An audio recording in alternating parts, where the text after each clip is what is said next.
Hello everyone, welcome to Math Nerd. Now no more fear of math. अब maths marks कम नहीं. तो guys I hope आप लोगों को हमारे चैनल पे हमारा कंटेंट बहुत ज्यादा पसंद आ रहा है. तो आज की इस क्लास में हम डिस्कस करने वाले हैं class 10th maths standard maths का पीवाईक्यू ऑफ ईयर 2025. वेटेज की बात करूं तो वेटेज था 3 मार्क्स. टॉपिक की बात की जाए तो टॉपिक है chapter 10 circle.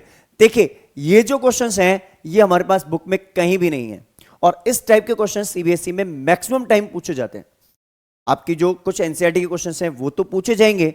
Apart from that ये क्वेश्चंस कुछ मोस्ट फ्रिक्वेंटली पूछे जाने वाले क्वेश्चन है जो कि बहुत ही इजी है. 9th का कॉन्सेप्ट भी थोड़ा ऐड होता है, 10th का भी ऐड होता है और इजीली अंडरस्टैंड हो सकते हैं आप, है ना. तो क्या करना है आपको इस चैनल पे इस क्वेश्चन को अच्छे से समझना है और हाँ जल्दी से चैनल को लाइक शेयर और सब्सक्राइब कर लो बिकॉज यहाँ पे 10th और 12th के लिए पीवाईक्यू सीरीज चल रही है और 9 to 12 content complete day by day update हो रहा है. चलिए डिस्कस करते हैं इस प्रॉब्लम को. बहुत ही आसान क्वेश्चन है. सबसे पहले क्वेश्चन में जो भी चीजें आपको दे रखी है वो सारी मैं यहां पे कंक्लूड कर देता हूं बाय द फिगर. देखो आपका जो ए बी है वो डायमीटर है, ओ आपका सेंटर है, ओ सी ओ ए और ओबी, ओ सी ओ ए और ओबी रेडियस है आपकी. ठीक है. आपको क्वेश्चन में ऐसा दे रखा है कि angle P C A equal to 110 degree. ये आपको 110 दे रखा है, राइट. अब देखो एक एक चीज मैं आपको बहुत अच्छे से बताऊंगा, उससे आप नोट करते हो चलना. जहां आपका माइंडसेट ब्रेक हुआ, जहां आपका कंसंट्रेशन ब्रेक हुआ, ये क्वेश्चन खत्म हो जाएगा वहीं पे, है ना. तो अच्छे से समझना है. देखो सबसे पहली चीज जो मैं जानता हूं, मुझे क्वेश्चन में दे रखा है पीसीए मतलब ये पूरा एंगल, ये वाला पूरा एंगल 110 है. मैं उस पूरे एंगल की बात ही नहीं करूंगा, मैं बात करूंगा यहां से angle between radius and tangent PCO कितना होगा 90. देखो एंगल पीसीओ मैं लिख देता हूं पीसीओ इक्वल टू 90 डिग्री. इतनी बात सबको क्लियर है. अगर मैंने ये 90 लिख दिया, पूरा था 110, 90 लिख दिया तो ये कितना हो गया 20. ठीक है. तो मैं दो चीजें लिख लेता हूं. Angle angle PCO equal to 90 degree. मैं अभी यहां पे लिख रहा हूं थ्योरम 10.2, बट आप एग्जाम में ऐसा नहीं लिखें, यहां लिखें statement. Theorem 10.1 angle between radius and tangent और radius is perpendicular to tangent, ये लिखना है. ध्यान रखना radius is perpendicular to tangent यही लिखना है. ये एंगल मेरा ये हो गया. देन मेरा जो एंगल होगा OCA ये कितना हो जाएगा 110 में से 90 माइनस कर दीजिए सर, 20 डिग्री आ जाएगा. अच्छा अब एक चीज ध्यान रखना, आपके पास जो ये फिगर बन रहा है कौन सा OCA, आपको पता है ये रेडियस है आपकी और ये भी रेडियस है. अगर ये 20 है तो ये भी कितना होगा 20. आइसोसेलेस ट्रायंगल बन रहा है. तो आप यहां पे इसी स्टेटमेंट को लिखते हुए चलेंगे.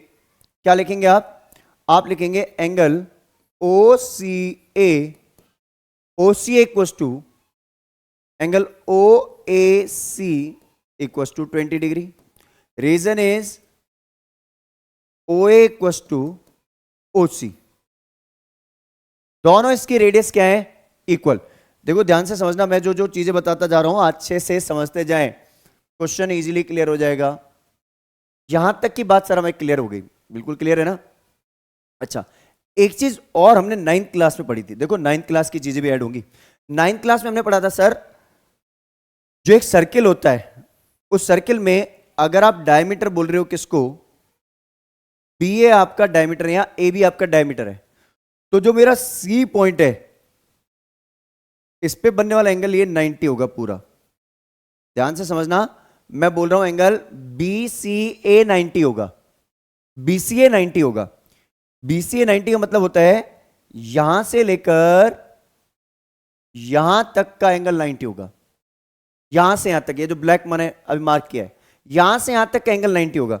अगर यहां से यहां तक का एंगल 90 होगा तो यहां से यहां तक का एंगल कितना हो गया 70, कि 70 प्लस 20 इज 90. बात समझ आ रही है कि नहीं आ रही है. चलिए एक तो चीज आपको मैंने ये बता दी. दूसरी चीज आप एक और चीज नोट कीजिए. आपको मैंने बोला ये 90 है ये 20 है, तो उस बेसिस पे ये वाला एंगल जो मेरा है कितना हो जाएगा 70. यहां से ये भी 70 होगा।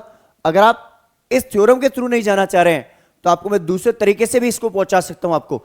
जो लोग बोलते हैं सर मैं तो इसको नहीं जानता, ये 9th क्लास की थ्योरम क्या होती है, भूल जाओ, कोई दिक्कत नहीं है। आपको ये वैल्यू तो पता है ना, आपको ये वैल्यू तो पता है, कौन सी? सर इसको हटा दीजिए आप, कोई दिक्कत नहीं, इसको हम हटा देते हैं, इसको हटा देते हैं और ये 20 वहां पे वापस में लिख दूंगा जो पहले से लिखा हुआ था।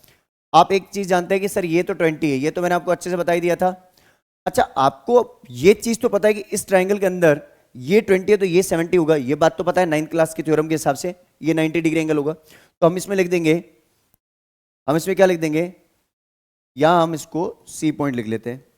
यहां हम बोलेंगे in triangle BCA angle BCA equals to 90, angle formed by diameter at remaining part of arc। याद है theorem, angle formed by, angle formed at the centre is double the angle formed at the remaining part of the arc, है ना। तो उस theorem से हमने इसमें आ गए हम। अब इसमें एंगल सम प्रॉपर्टी लगा के हम 70 निकालेंगे इसमें, पर लिखना पड़ेगा हमें, ये हमें मेंशन करना पड़ेगा, ठीक है, ये मेंशन करना पड़ेगा, ये चीज ध्यान रहे, आपको ये सारी चीजें मेंशन करनी है, नहीं तो आपके मार्क्स डिडक्ट हो जाएंगे। इस चीज को अच्छे से नोट कर लें। चलो इसको तो हम कलर चेंज करते हैं इसका, और इसको हम ऐसे रख लेते हैं, स्पेस चाहिए। अब हम बात कर रहे थे इसी ट्राइंगल में, इन ट्राइंगल BCA में ही हम बात कर रहे थे। तो एंगल देखो आपका 90 plus 20 plus angle CBA equals to 180 हो गया एंगल सम प्रॉपर्टी। तो एंगल CBA जो है आपका 180 माइनस 110 जो कि हो जाएगा आपका 70 डिग्री। एंगल BCA आपका, सॉरी CBA आपका 70 आ चुका है। अब देखो ये CBA जो आपका 70 आ गया, अब मैं आपको कुछ और जगह पे लेके जाना चाह रहा हूं। ये सर 70 आ गया, अब एक काम कीजिए, आप छोटा सा एक ट्राइंगल ले लीजिए क्योंकि सारी वैल्यूज आपकी निकल चुकी हैं, है ना। अच्छा, अब हमारे पास एक छोटा सा ट्राइंगल हमें लेना पड़ेगा, ये वाला। देखो ये वाला जो ट्राइंगल है आप ये लीजिए OCB, ये आपका 70 है तो ये भी आपका 70 होगा। कोई बता सकता है क्यों? सर ये भी रेडियस है और ये भी रेडियस है, OB और OC रेडियस है ना इसकी, तो आइसोसेलेस ट्राइंगल बना। तो हम क्या लिखेंगे, in triangle BCO angle BCO equals to angle CBO equals to 70। Reason is OB equals to OC, ये दोनों रेडियस है। अब आप ये अगर 70 ले आए, देखो ये 20 है और यहां से यहां तक आप 70 ले आए, पूरा आपने एंगल कितना बोला था सर 110, तो ये कितना हो गया 20 20 70 20। अच्छा, अब जो हमारे पास एंगल देखो कौन कौन से पूछा गया है, हमारा एक एंगल ये काम का था जो आ चुका है, एंगल BCO हम निकाल चुके हैं। एंगल BCO हमारा निकल चुका है, ये वाला एंगल हमारा निकल चुका है, ठीक है। सेकंड CBA एंगल भी हमारा निकल चुका है, BCO भी निकल चुका है और CBA भी हमारा एंगल निकल चुका है। इन केस, वैसे क्वेश्चन कंप्लीट हो चुका है, इन केस आपसे पूछा जाता है ये P वाला एंगल, तो आप इस टेक्निक से फाइंड कर सकते हैं इस कंप्लीट ट्राइंगल को लेकर, ये वाला आप PCA, ये आपका 110 डिग्री है, पूछा नहीं गया, बट अगर पूछा जाता है तो ये 20 है, देन दिस विल बिकम 50। ये पूछा जाता है कई बार, इसलिए बता रहा हूं मैं, आपसे ये पूछा जाए तो इसमें angle sum property of triangle लगा देना। आई होप आपको क्वेश्चन बहुत अच्छे से क्लियर हो चुका होगा। क्या करना है, जल्दी से इसका स्क्रीनशॉट ले लीजिए, चलिए, तो आई गेस आपको हमारे चैनल पे हमारा कंटेंट बहुत ज्यादा पसंद आ रहा है। अगर आपको हमारा कंटेंट पसंद आ रहा है तो बस आपसे एक ही रिक्वेस्ट है, हमारे इस चैनल को मैथ नर्ड को ज्यादा से ज्यादा लोगों के साथ शेयर कीजिए ताकि हम आपके लिए और भी ऐसे इंटरेस्टिंग वीडियोस ला पाए। चलिए मिलते हैं किसी और वीडियो के साथ। Till the time, have a great day.